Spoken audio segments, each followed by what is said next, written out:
Good morning, Freemotion Friday fans. Today we're going to do some fun designs and we're going to fill in a couple more areas on our intersection project. So just want to let you guys know that we're here, and I did not put out a reminder earlier, so maybe I'm in trouble. We'll see if people show up.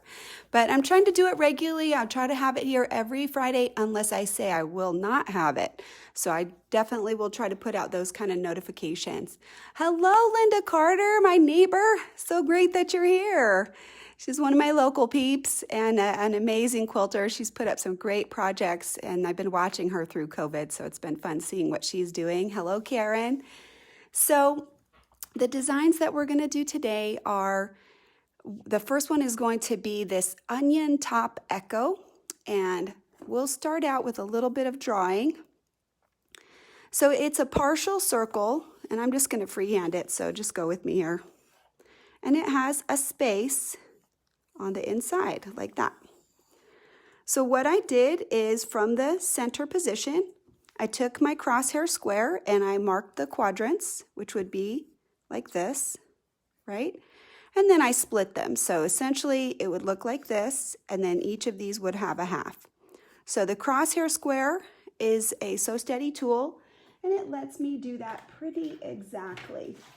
So I'll just pull it out. You would just set it on there and you would mark the quadrants, just like I said. And then these extra lines that we have, I would line the white line up on the already completed line, and then I would mark the lines in the middle. And I actually did that 2 times, and that gave me quite a few lines to split up my space. So I'm going to bring that up so that we can show you what it looks like. It's already done.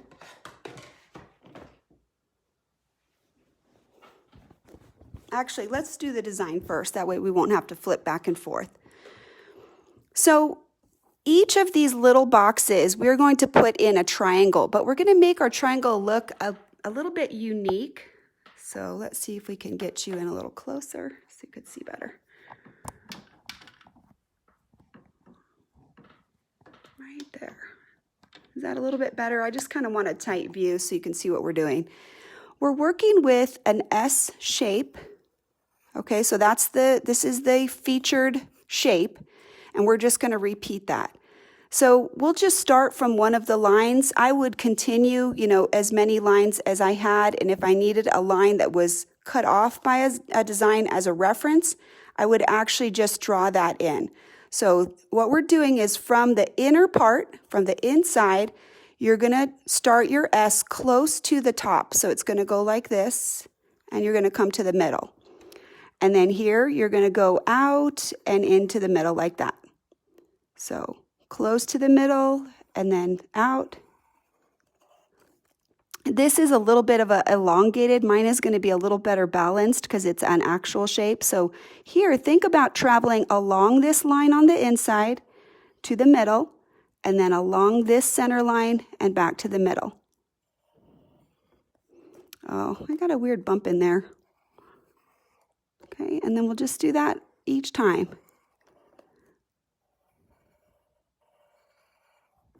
So it's going to create this fun kind of a spiky look. And if you want to emphasize it a little bit more, when you're finished, you can actually just come back in and go like this, and you're going to edge it right to the point, right? You're not going to put a gap in there. This one will come to the point when you come back. So follow like that. And you can even make it touch or make it gapped. It's up to you. You can actually follow the line right in and back up. And you can do that echo as many times as you want. So let's go ahead and start putting that in.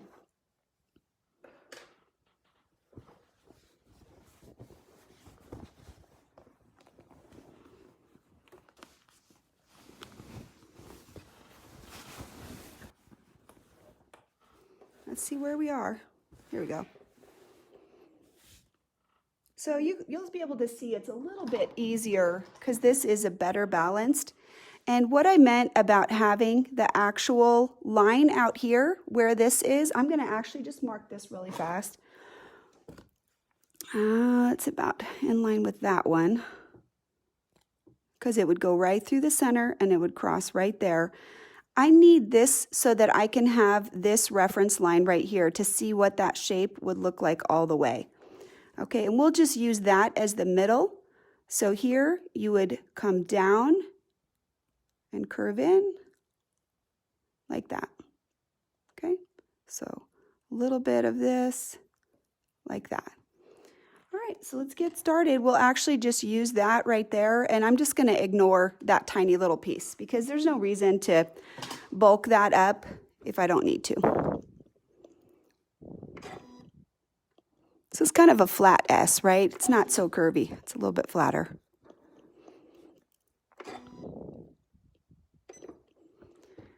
All right, let's see if we can tack that in a little bit.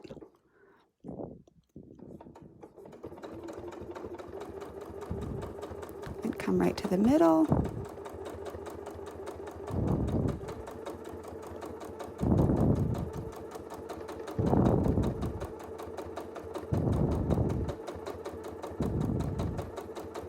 So you got to think about kind of splitting this space in the middle right here. We're splitting this to make sure that we can have that nice pretty shape. So right here in the middle, visually what you're looking for is to have the transition for your S kind of right there. So if you need a little visual marker, you can put that in as well. So we'll travel down a little bit, a few stitches, and we'll work our way towards the middle. Then we'll come up.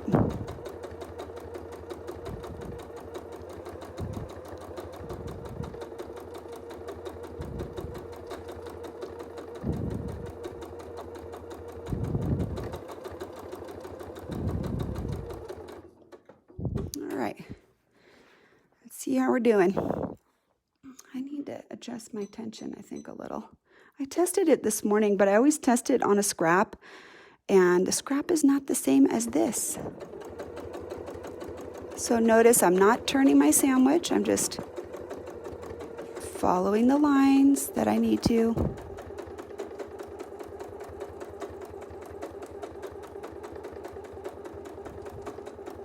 Try to get to that middle. Okay, and same thing. Follow it down a little bit.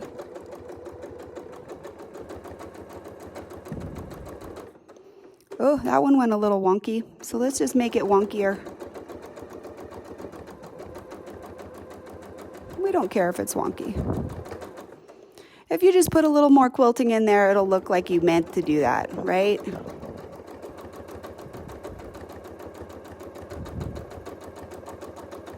That's gonna look good, don't worry. I always say that, right? And it does look good. Doesn't matter if you have a few extra stitches here or there.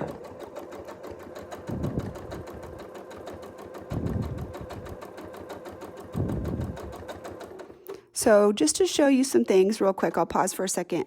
Right here, I'm using this to manipulate the sandwich, and I'm creating stability for my body on my left side. I'm a right-handed quilter. So those two hands are working together, and my right hand is mostly controlling the design. This is controlling bulk and weight.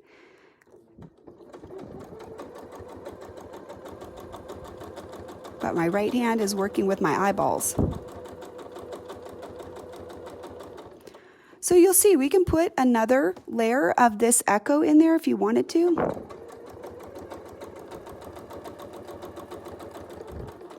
And we're on this last one, so I'm just going to kind of randomly come over here.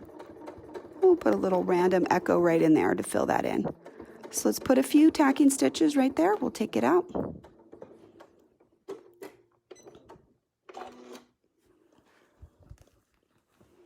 And it's just kind of fun.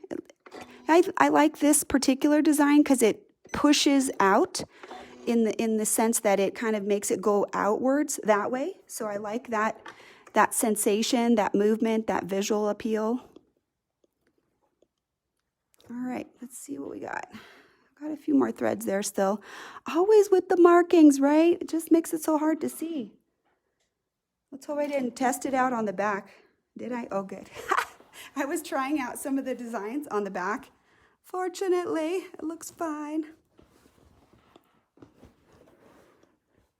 Isn't that fun? Kind of crazy. A little bit movement, goes out a lot of ways. And then of course, what you can do is you can actually put another echo on this side.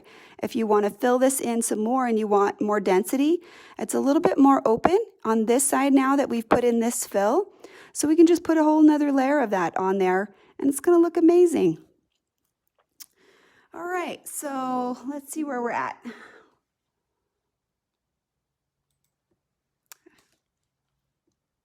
Get this to refresh so we can answer some questions really fast. I'm trying to scroll down so I can see what we're talking about, so I can see your comments. Of course I meant to do that, Linda Martindale. Of course, if I sewed it, I obviously meant to do that. Okay, well, so let's do the next one. We'll kind of move on and get to our next one. What we're going to do next is we're going to actually, I'll show you what I did and how I made my decision. This is the back right now, and I'll pull this up here. I feel like this is going to be a little too dense, right? Because this is really, really full, and if I put something heavy in here like this without any breather, I think these are going to kind of bunch up together. So my thought is I want to put a little echo on this circle right here, and then we'll add something in. Oh my gosh, you guys, look. Scared the crap out of me. We need our little friend to go outside. Ooh. How did he get in here? I don't know. All right. I'm not overly bug afraid. I'm just like, what's he doing there all of a sudden? Because he wasn't there before. Okay, let's flip it over and we're going to show you how to put that circle in. And I've got a couple tips for that. I am using a ruler to do that. So that circle size is a 3-inch circle. And I want to put something in, but I don't want to put a very full circle. I want it to be a little short, just like how this one narrows out.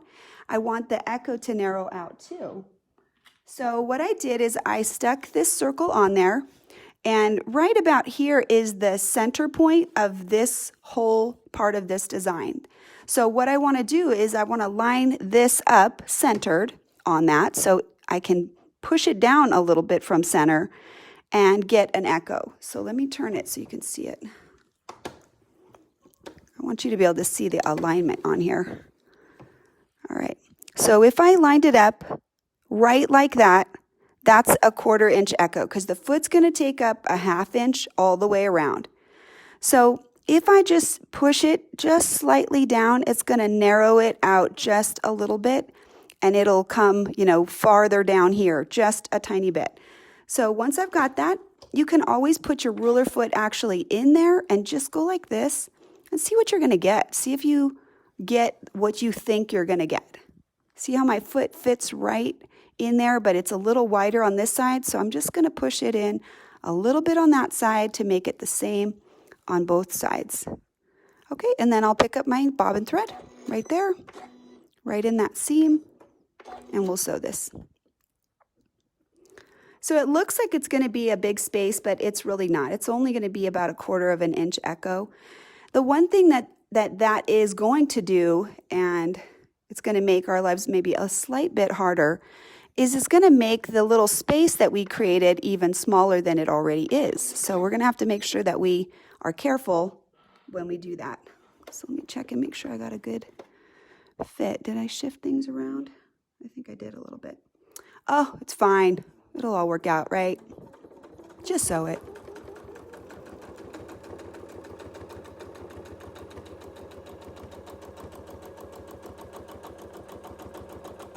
So right there, we'll tack it off. And the fun thing about that is we're actually in a perfect spot for us to start our design. So I'll just take this off. I'm not even going to cut my threads or anything. I'm just going to take my circle off and we'll be ready to go.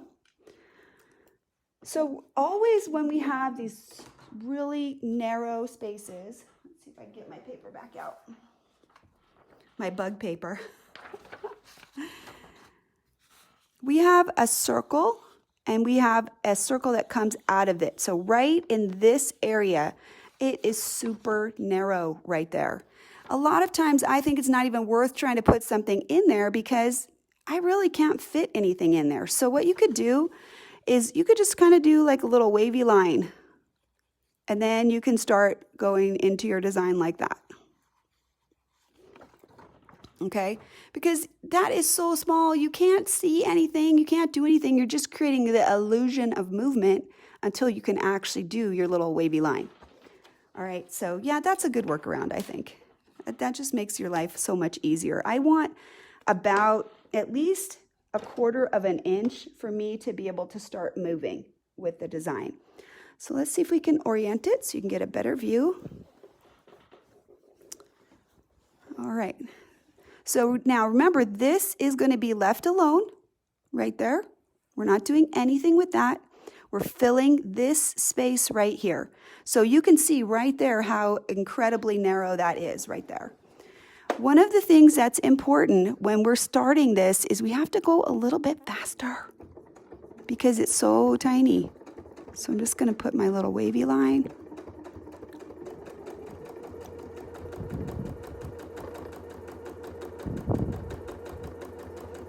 I think right at the beginning it's kind of hard because it's so tiny. So I'm going to adjust my hand position, get a little bit more of the quilt up on here. And I'm doing that ribbon, so I want a little S. And I think right at the beginning it kind of looks a little weird. It's going to get better as we have more space.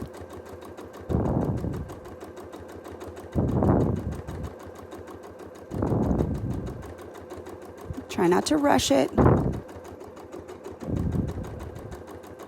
Okay, I'm going to stop for a second because I want to tell you something as we go. Now, as we're doing the ribbon, the lobe on the bottom of the ribbon has to be smaller than the lobe on the top. There's more space out here as we travel. So you have to think about, I got to make the bottom of my ribbon just a little bit narrower. And then on this top part, I got to make it a little bit wider. Because he's got to go further in order to catch up. It's kind of like the inside and outside tires that you have when you're turning one on your car. Some of the tires that are on the inside have a shallower arc to travel, and the ones on the outside have to go much further. So it's the same concept there. So a little bit bigger, a little bit smaller, and that's what will help get you around this space. Okay, so I'm going to change my hand position again. I can tell I'm kind of getting a little cramped up, so I just want to make sure I can move nicely, smoothly. Kind of get back up to speed. So we're starting to get really tiny here. So pretty soon I'm just going to start going maybe to my little wavy line. And I'll just tack it off.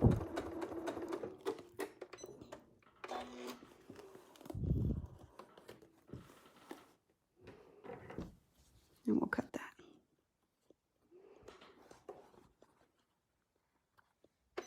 Oh, didn't mean to do that. Fortunately, there's a button for that. Oh, look, see, I have a nice long bobbin. I can pull them up really easy. So let's kind of turn this around so you can see it a little better. Now remember, you're looking at it microscopically, right? Who's going to look at it this close? Nobody. Nobody's going to look at it that close. So let's kind of move out and just give you like the real deal view. Okay, we'll just kind of scoot out. This is about, I don't know, my hand to my elbow. This is how far away you are. Okay, doesn't that look fun? So cool. And this was really important. You can see that we left that space. We left that breather. So this can show and this can show. And then all of our stuff that comes in against the circle here will also have some room so that it can breathe nice and easy. Okay. All right. So let's see the last one. Let's make a circle. I want to just talk about it before we sew it. So let me grab some paper. And we'll just stitch it in with our little stitching line disc really quick. I'm not sure what size that is, but let's see if we can mimic the right size. Where is it? Oh, he's way on the other side. There we go. Oh, he's a big circle. We need a bigger one. Okay. I think he's the same size as the circle that we just sewed. Yep, sure is. Okay. All right, so I'll just use that to draw really fast. So I'm using my stitching line discs. Okay, it's just to make the circle. And just really quickly, I'm just going to sketch it in. This circle has that intersection, right? It has this design here that cuts everything off. So this is all that we have, is just this part of the circle. And if I wanted to create some distance, I can put the echo in. And I'll show you that on the quilt if I want to, create a little space, because there is a design right in here. So if we just make this the part of it, there's no room for the designs to be separated. So I think this might be nice to do that, and it will match up with some of the other areas, and it'll kind of look like it's over under a little bit. I'll show you that when we put the quilt up. So I want you to divide what you have left. This is 45, like that. Like that. And we don't really need these lines. They're just kind of helping us give some space. So what I thought would be fun is we can make a little curl, and then we're going to fill up each of these with the feathers. So we'll go touch, and then kind of make this one stretch back all the way down. And then here, when you do this curl, this will be the travel to the next curl. So curl, and then you'll fill up this one like this. And this last one, I'm guessing that this is about the right size. So what will happen here is around this, we'll get these little curls, and then we'll get little wedges right here. So this one has to come back down here, and he'll come right into this curl. And then this right here is the boundary for that one. So 1, 2, 3, and come into the curl like that. And 1, 2, 3, and then make him stretch. Think ahead, make him stretch down, curl, and then 1, 2, 3. And it's okay if these cross over. You see how this one's maybe a little wider right there? He's going to fill that gap. And then also what you can do is make this come back more like that if you want to close this space. So this would maybe take a little practice. I know that. It's okay. That's why we're here, right? We're practicing. 1, bump over the top, and then you can make this one larger. And then we're done. So right here, if there's a gap, I literally would just go like this. I'm like, okay, there you go. All done. Okay. So is that too much? That was definitely the most complicated one we're going to do today. But if you think about it, don't think about the whole thing. Just think about one little wedge, one little triangle at a time. Okay? If you think about it like, oh, I can do that. I can do a little triangle. Okay. All right. So let's set it up. We said we're going to put that echo in. I'll show you that real quick. Let's see where these threads are coming from. Make sure we don't have really long tails of thread everywhere. Okie dokie. What do you think? Do you think you can do that one? I think you can. I think you should try it. Don't worry, it's going to be okay. Where is our circle? I lost him. Where'd he go? Oh, there he is. Okie doke. So let's just put the wedges in first. That's the first part, and the echo. So it's going to be a little bit small. We know that. Oh, I don't know. Do we want to make it that much smaller? I don't know if we do. Let's try it. It's going to be really small if we cut so much of it away. What I was thinking is doing this right here. Like that. But that seems like it's going to make it really small. What do you think? Should I just do it, or should I put that in? Your call. Tell me what you think. All right, you guys get to choose today. I'm going to give you some options. So I'm going to try to see what you're seeing. Joyce, you can practice a lot. Put it in. Put the echo in, Bonnie. Is that what you mean? Okay. Leave the space. All right, that's the consensus. So this will help me figure out where I'm going to go. So I'll just go ahead and pick it up right here. And what we'll do is after we do this, then we'll mark off our wedges. I do think it's always important to know what space you're trying to fill. And those little visual markers for me, they're really big. I think some people have a designed vision where they literally can see, what exactly their wedges would be. I can't do that. I need those lines. I need them to help me. I need them to guide me and give me that visual reference. So right now, let's see if we'll put this right here. So I used the line that's on here and I've pushed it forward to match this 1/2 inch. And that way, as I sew down, if I make my needle match the line as I stitch, like right there, I'm right on this white line right there, that's right in the middle. I use that as a visual alignment so that my needle would match it. And now I can check. Let's see if I did it well. Oh, not very well, not well enough. I guess I couldn't see from that angle. I still got like a 1/4 inch to go. Right there. So see how the needle's kind of aligned, and this is that 1/2 inch already. So now I'm lined up on the 1/4 inch right here, and as this sews, that should give me that correct spacing right there.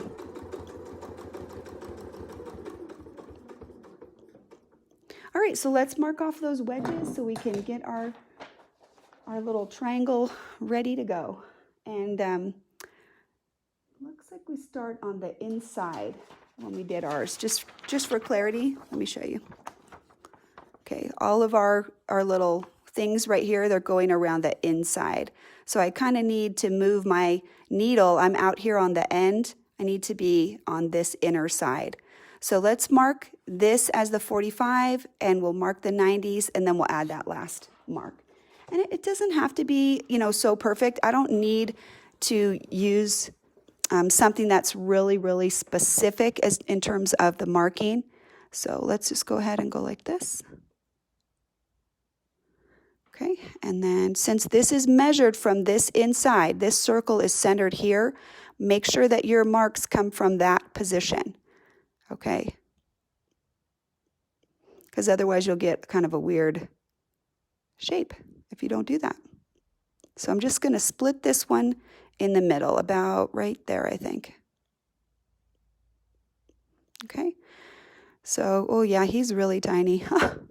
Oh, it'll all work out, right? We'll just put a little curl in there because we don't have very much room. Let's get in closer. See, we always adjust on the fly. I did practice it, but I can't actually sew it on the project because then if I do, I can't sew it on the project for you. All right, let's come on in to the inside. I'm just stitching along my line, and let's go ahead and we'll put that first curl in there. And it looks like I curled to the outside. So let's get a visual orientation. We'll do it on one of these other ones. Looks like I'm design challenged right now. Curl, come back this way.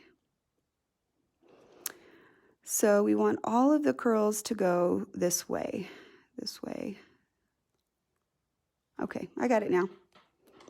All right, so let's come out and we'll do our little curl. I think we're doing it backwards from how I would do it. Curl. And this one we'll just put one little in there. Oh yeah, we are doing it backwards. I'm just going to go on to the other side. I should have reversed it. Oh, but that's what happens, right? Do you feel like sometimes when you work, it's easier if you go a certain direction? I do. I definitely do. All right, let's turn it so you can see where we are. So this is where our curve will be. So we're in the right spot. We're going to make the curve first. I don't think we can fit as many lobes in there, though. We might only have 1 or 2. So here, there's the curve right there. There's a little more space on these bigger ones right here in the middle.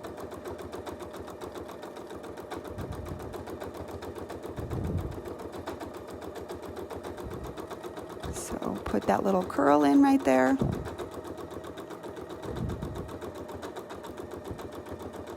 So come back and we'll wing out.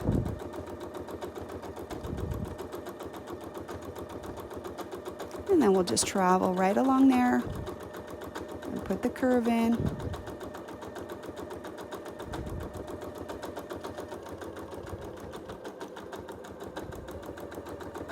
Oh, so this is the challenge. We don't have our group of 3, so I have to travel back along the existing feather, which I prefer not to do, but it'll all work out. There's my curl. Okay, and bump out, back to the spine, and this one's the big one. So travel sort of back along that, and we'll put the curl in right there.